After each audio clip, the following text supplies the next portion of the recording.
Today we're going to talk about how to get the best performance out of one of the most important appliances in your RV, the refrigerator. Now specifically I'm going to be addressing things that relate to absorption type refrigerator, also known as the propane refrigerator.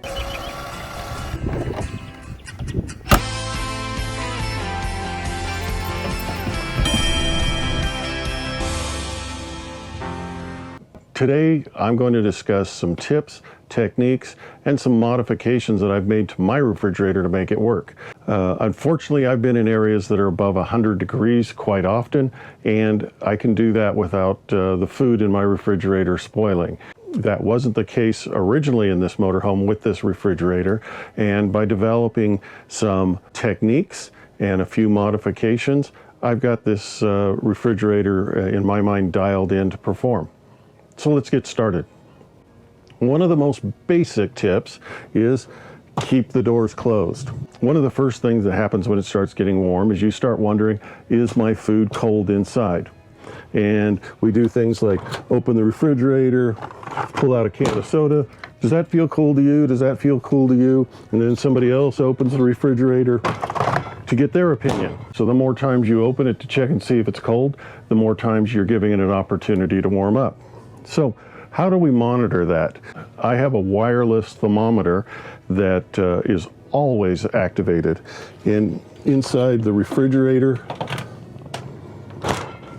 there's a sending unit that records the temperature and transmits it. It's over here. With this particular one, I can even set alarms that if the refrigerator gets too hot or even too cold, that it'll set off an alarm and I can react to that.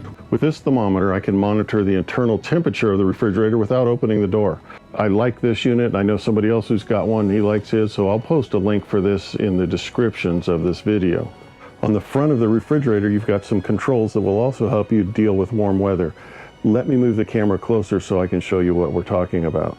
Okay, this refrigerator is a Dometic brand, and Norcold is probably the other major player in this market. They operate on a very, very similar system. Their controls are slightly different. The main difference being that Dometic goes 1 through 5 and Norcold, I believe, is 1 through 9. What I like to do is use these controls to compensate for what's going to happen. So when I get up in the morning, it's going to be hot.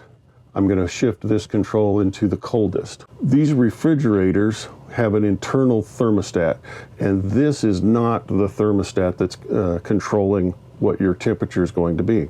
On the screen here is a picture of the thermostat that slides up and down the fin to adjust where you want your set point. What this is more of a compensation control. These deal with a boiler system. Now when you turn on the heat to the boiler, whether it be electric or gas, it's going to take a while for that chemical to warm up and start working. And when you've reached temperature and the refrigerator wants to turn off, it's going to take a while for that reaction to calm down. So that's what this does. When I've got it up here in the 5 mode on the coldest, it says it's really hot. I need to run until I hit that temperature and then turn off. On a travel day, I know that this is going to be running in at probably it's one of its least efficient modes, especially if it's warm outside. So our morning checklist includes the refrigerator, and I will check to see what the refrigerator's set on. We typically push it all the way up to 5 so that it's going to run as hard as it can. Now the danger with that is I set up camp that night, it starts cooling down, I forget about this. In the morning I wake up and my refrigerator's at 29 or 30 degrees and I've ruined my lettuce. So I do something simple. I have an alarm on my phone that goes off at 9 o'clock every night that tells me check the refrigerator. And I'll come over and check and say, oops, I really want this on 3 overnight so that things don't freeze. It's been said that for every minute that your refrigerator door is open, it's going to take it an hour to recover. And of course, the hotter it is, the more true that is. So you need to keep your doors closed. And that goes along with the seals on your doors. They need to be in good condition, and you need to slam it hard enough for them to contact. The seals are typically magnetic, and it requires a hard slamming of the door for them to come in contact with the metal frame. All right, so now let's talk about what's going on inside of the refrigerator. These fins back here in the back make up what's called your evaporator. And the evaporator is referring to what's going on in the chemical process on the backside of the refrigerator. But basically what's going on is that as the solution boils in the back, it needs heat. So these fins are out here trying to grab any of the warmer air that they can out of this refrigerator and transfer them to the other side. Now, in the situation where you've got a refrigerator that's not cooling properly, it's very common in these refrigerators for these evaporators to have some ice on them. So you've got your thermometer sensor in here, and let's say you're looking inside, you're looking at a refrigerator and it's 42 degrees. But you look back there and there's ice on those fins. The ice on those fins indicates that those fins are at 32 degrees Fahrenheit or 0 Celsius for my Canadian friends. Temperature is not transferring. Your refrigerator should try to maintain a temperature of 37 to 38 degrees in order to maintain food safety. So if you're 42 here and 32 or below back here, your refrigerator's got a problem, but it's an easy one to fix. With a little bit of airflow, you can fix that problem. These refrigerators don't come with any kind of internal fans.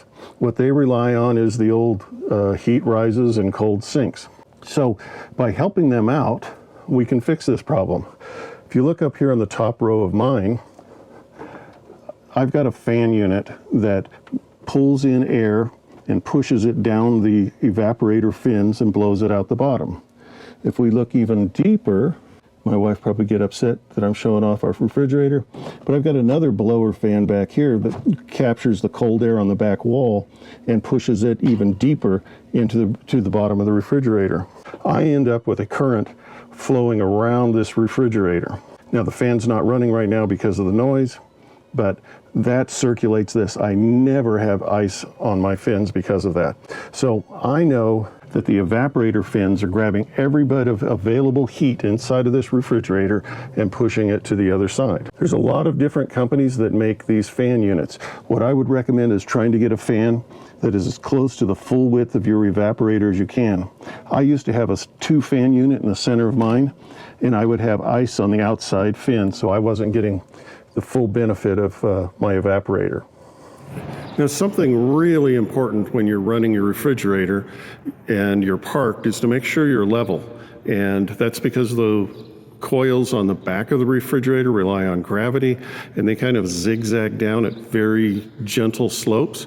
And if your motorhome is high in the front or high in the rear, you're going to impede that natural flow. And it's going to certainly affect the efficiency of the refrigerator. It won't get as cold, but at a certain point, if the angle's too steep, it can actually become a safety issue and cause the refrigerator to try to overheat.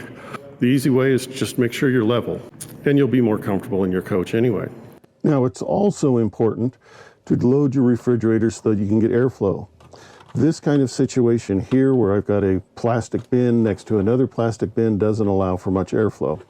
But I do know that I've got airflow going down behind that shelf, and that there's room in the front of the shelves and over here on the door for the airflow to move around. So it hasn't been a problem, but that I wouldn't call a best practice. One bin on each shelf, if you need bins, is probably the best thing. When we're not using our motorhome and the refrigerator's turned off, here's how we keep ours fresh.